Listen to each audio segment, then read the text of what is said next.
नमस्कार, मेरा नाम है गौरव पाल। आप देख रहे हैं राजपथ। आज हम बात करने वाले हैं राहुल गांधी के बारे में। राहुल गांधी की राजनीति में जो बदलाव आया है उसके बारे में। जो राहुल गांधी पिछले लोकसभा चुनाव में खुद को जनेऊधारी, कट्टर ब्राह्मण, कट्टर हिंदू कहा करते थे, आज उनके तेवर क्यों बदल गए हैं। 2024 के लोकसभा चुनाव से पहले राहुल गांधी को पिछड़े और दलितों की इतनी फिक्र क्यों सता रही है। क्या मायावती से डर गए हैं राहुल गांधी? क्या जो बहुजन वोटर है उसकी ताकत समझ गए हैं राहुल गांधी, या सिर्फ बहुजन वोटर का इस्तेमाल करके सत्ता पाना चाहते हैं राहुल गांधी? जी हां, नमस्कार, मेरा नाम है गौरव पाल। आप देख रहे हैं राजपथ। आप सभी लोगों से निवेदन है कि चैनल को सब्सक्राइब कर लें ताकि हमारी आने वाली वीडियो से आप अछूते ना रह जाएं और हमारी सारी वीडियोस निरंतर आप तक पहुंचती रहें। 2019 में खुद को कट्टर हिंदू, जनेऊधारी, ब्राह्मण कहने वाले राहुल गांधी अब बदले बदले नजर आते हैं। दलितों, पिछड़ों के हक अधिकार की बात उठाते हैं, मान्यवर काशीराम साहब की बात करते हैं। यह वही कांग्रेस है जो एक समय में बहुजन समाज पार्टी की राजनीति को खत्म करना चाहती थी और आज भी खत्म करना चाहती है। कल एक वाकया हुआ जिसका एक वीडियो सोशल मीडिया पर खूब वायरल हो रहा है। पहले मैं आपको वीडियो दिखाऊंगा, उसके बाद हम उस वीडियो पर चर्चा करेंगे, विश्लेषण करेंगे। इस कमरे में दलित कितने हैं? देखिए, यह मजा देखिए। इस कमरे में ओबीसी कितने हैं? हाथ उठा के दिखा दीजिए, देखिए मजा।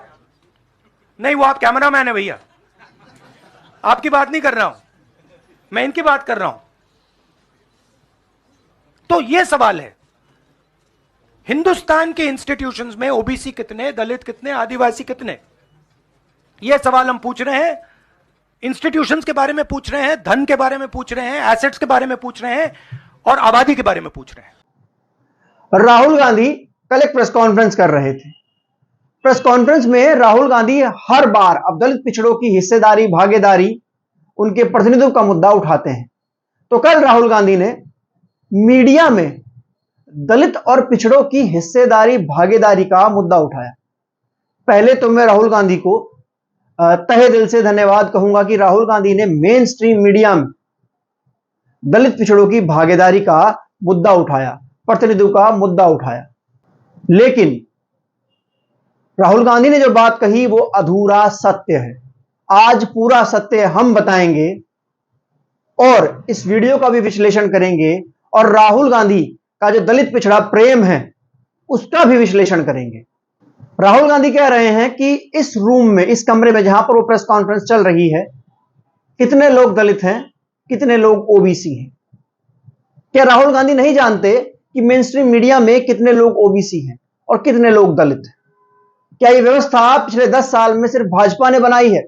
हां, मैं मानता हूं कि भाजपा से यह व्यवस्था और मजबूत हुई है, लेकिन क्या यह पिछले 10 साल की बनी व्यवस्था है जिस पर राहुल गांधी उंगली उठा रहे हैं, जिस पर राहुल गांधी सवाल उठा रहे हैं कि मीडिया में सिर्फ सवर्णों का प्रतिनिधित्व ही क्यों सब एंकर, रिपोर्टर, एडिटर सब स्वर्ण मिलेंगे? तिवारी, चतुर्वेदी, मिश्रा, शुक्ला, सिंह, क्यों वहां पर दलित पिछड़े क्यों नहीं मिलते? क्या यह सिर्फ भाजपा के कार्यकाल में हुआ है? क्या यह जो मीडिया बना है सिर्फ भाजपा के कार्यकाल में बना है? पिछले 70 से 75 सालों में, जब से देश आजाद हुआ है और उससे पहले से भी, हर सेक्टर में, चाहे वो निजी सेक्टर हो, सरकारी सेक्टर हो, हर सेक्टर में 15% अगड़ों का बोलबाला रहा है, खासकर मीडिया में। ये जो मीडिया है ये पूरा मनुवादी और मनी मीडिया है।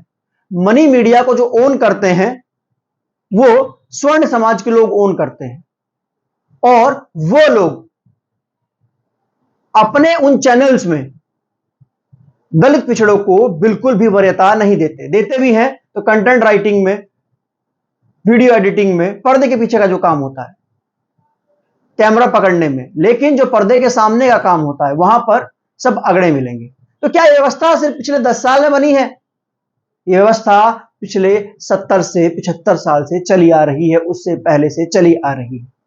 राहुल गांधी को आज तो दलित पिछड़ों का प्रतिनिधित्व नजर आ रहा है, वो हितैषी बन रहे हैं, आवाज उठा रहे हैं। लेकिन जब कांग्रेस ने इस देश पर 60 से 65 साल राज किया, तब राहुल गांधी कहां थे?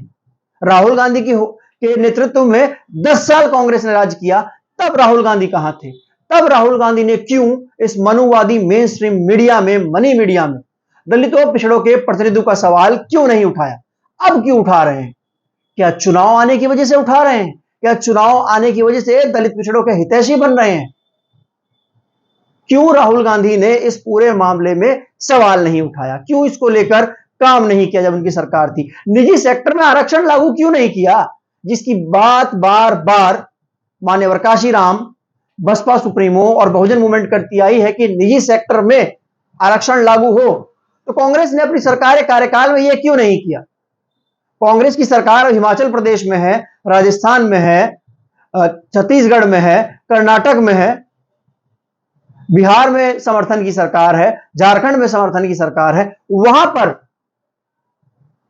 निजी क्षेत्र में दलित पिछड़ों को आरक्षण लागू क्यों नहीं कर रहे हैं? अगर दलित पिछड़ों के इतने हितैषी हैं, अगर दलित पिछड़ों की इतनी बात करते हैं, अब आई बात अपने संगठन की। राहुल गांधी की खुद की कांग्रेस में, खुद कांग्रेस के संगठन में कितने लोग दलित पिछड़े हैं? कितने शीर्ष पदों पर दलित पिछड़े बैठे हुए हैं? इस बात का जवाब राहुल गांधी दें। जो उनकी मीडिया सेल की टीम है, उसमें कितने लोग दलित पिछड़े हैं? सुप्रिया श्रीनेत, जो कि कांग्रेस की मीडिया सेल को लीड करती हैं, वो एक अगड़े समाज से आती हैं। बताइए वहां पर कितने दलित पिछड़े हैं? अगर राहुल गांधी दलित पिछड़ों के प्रतिनिधित्व की बात कर रहे हैं, तो राहुल गांधी को इसकी शुरुआत अपने घर से करनी होगी। अगर वो अपना जो पास्ट है उसको ही भुलाना चाहते हैं कि ठीक है हमारे पूर्वजों ने जो कर दिया लेकिन हम सुधारेंगे, तो अपने आज से शुरुआत करें। अपने मीडिया सेल में जो अपने स्पोक्स पर्सन हैं, जो प्रवक्ता हैं, जो तमाम पूरी टीम है, उसमें दलित पिछड़ों को प्रतिनिधित्व दें, उनको आगे करें। क्यों नहीं करते हैं? मीडिया पर तो सवाल उठा रहे हैं, उसके लिए मैं उनका धन्यवाद करता हूं, बिल्कुल उठाना चाहिए, लेकिन उसकी शुरुआत अपने घर से करें ना। इस देश में जो मनी मीडिया है, जो मनुवादी मीडिया है, जो मेन स्ट्रीम मीडिया है, उसके हालात क्या हैं? इसके हालात सब लोग जानते हैं, लेकिन ये हालात पिछले 10 साल में नहीं बने, क्योंकि ये मेन स्ट्रीम मीडिया, ये मनुवादी मीडिया शुरुआत से ऐसा है, शुरुआत से इसी प्रकार का है। और इस मेन स्ट्रीम मीडिया में दलित पिछड़े ना होने की वजह से वहां पर दलित पिछड़ों को वरीयता नहीं मिलती है, उनकी खबरों को वरीयता नहीं मिलती है, दलित पिछड़ों के साथ एट्रोसिटीज होती हैं उसको वरीयता नहीं मिलती है। जाति के चश्मे से वहां पर खबरें देखी जाती हैं। अगर कोई आरोपी अगड़ा या स्वर्ण है तो खबर दबा दी जाती है। अगर कोई आरोपी या फिर कोई क्रिमिनल जो है वो पिछड़ा या दलित है तो खबर उठा दी जाती है। यह मेन स्ट्रीम और मनुवादी मीडिया की सोच है। और राहुल गांधी बोल रहे हैं कि क्या प्रतिनिधित्व है? तो आपने प्रतिनिधित्व दिया, आपकी 70 साल सरकार थी, आपने क्या किया? आप ओबीसी, आप बात करते हैं कि जितने भी सेंट्रल सेक्रेटरीज हैं, सचिव जो हैं, उन 90 सचिवों में 5 भी ओबीसी नहीं है। तो ये क्या पिछले 10 साल में हो गया? इस देश में जब से आजादी मिली इस देश को, और जब से कांग्रेस की सरकार आई है, कांग्रेस ने राज किया है 60 से 65 साल, आपने कितने लोगों को एससी एसटी ओबीसी को सेंट्रल सेक्रेटरी बनाया? बताइए। आपने तो मंडल आरक्षण भी लागू नहीं किया था, वो भी वीपी सिंह की सरकार ने लागू किया था। और आज आप हितैषी बन रहे हैं दलित पिछड़ों के। वाह! आपने कितने सेंट्रल सेक्रेटरी अपनी सरकारों में दलित पिछड़े ओबीसी रखे? आपने जब उत्तर प्रदेश में आपकी सरकार बनी तो आप बड़े गर्व से कहते हैं, प्रियंका गांधी बड़े गर्व से कहती है कि हमने 8-8 ब्राह्मण मुख्यमंत्री दिए। मतलब उस राज्य में जहां की मैक्सिमम जनसंख्या 60 से 65%, 70% दलित पिछड़ा ओबीसी है, वहां पे आपने 8-8 ब्राह्मण मुख्यमंत्री दिए और आप बड़े खुश होते हैं। वो तो जब बसपा की सरकार आई और तब वहां पर जब 1995 में पहली बार बसपा सुप्रीमो मायावती मुख्यमंत्री बनी, तो उस समय जो तमाम चीजें थी, जो सरकार थी, जो प्रतिनिधित्व था, जो राजनीतिक प्रतिनिधित्व था, वो दलित पिछड़ों के हाथ में पहुंचा। और माननीय काशीराम ने हर जाति के, हर अति पिछड़ी जाति के व्यक्ति को मंत्री बनाया। उस समय एक कारागार मंत्री हुआ करते थे, जिनको उस 4 महीने की सरकार में कारागार मंत्री बनाया, पासी समाज से वो आते थे, मैं उनका नाम भूल रहा हूं, लेकिन उन्होंने एक बात कही थी कि पहले राजा या रानी के पेट से पैदा होता था, लेकिन मान्यवर काशीराम साहब के जमाने में, उनकी सरकार में जो राजा है, जो शासक है, वो मेहसरानी के पेट से पैदा हो रहा है। तो आपने क्या किया बताइए? आपने तो उस राजनीति को खत्म करने की कोशिश की, और अब आप मीडिया में सवाल उठा रहे हैं कि मीडिया में, मेन स्ट्रीम मीडिया में कितने लोग जो हैं वो दलित पिछड़े हैं। तो आप शुरुआत कीजिए ना, आप शुरुआत कीजिए। आप जो आपकी मीडिया सेल है उसमें दलित पिछड़ों को आगे कीजिए, अपने पार्टी संगठन में दलित पिछड़ों को आगे कीजिए, या फिर सिर्फ 2024 की सत्ता पाने के लिए आप दलित पिछड़ों की बात कर रहे हैं? बताइए, कितने मुख्यमंत्री आपने दलित पिछड़े दिए? बाबू जगजीवन राम के नाम पर चुनाव लड़ा गया कि उनको प्रधानमंत्री बनाया जाएगा, वो एक दलित चेहरा है, ताकि देश में जो उठ रही और बहुजन विचारधारा जिनको क्रश किया जा सके। और जब चुनाव जीत गए तो बाबू जगजीवन राम से पूछते हैं, बताइए बाबूजी किसको प्रधानमंत्री बनाए? अब वो अपने मुंह से अपना नाम लेंगे। तो ये इतिहास रहा है इनका। और सिर्फ जो दलित पिछड़ा हितैषी बन रहे हैं, ये सिर्फ और सिर्फ सत्ता की चाबी प्राप्त करने के लिए बन रहे हैं, क्योंकि सत्ता से दूर हैं। पिछली बार ये कट्टर ब्राह्मण, जिन्हें उधारी ब्राह्मण बन रहे थे, वो पैंतरा फेल हुआ, तो इस बार दलित पिछड़ा ओबीसी बन गए।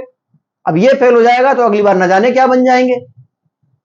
तो आपको आज का ये विश्लेषण कैसा लगा, हमको कमेंट कर जरूर बताइएगा। वीडियो को लाइक कीजिएगा, चैनल को सब्सक्राइब कीजिएगा। तब तक के लिए चलते हैं, मिलते हैं अगली वीडियो में। धन्यवाद। जय हिंद, जय भारत।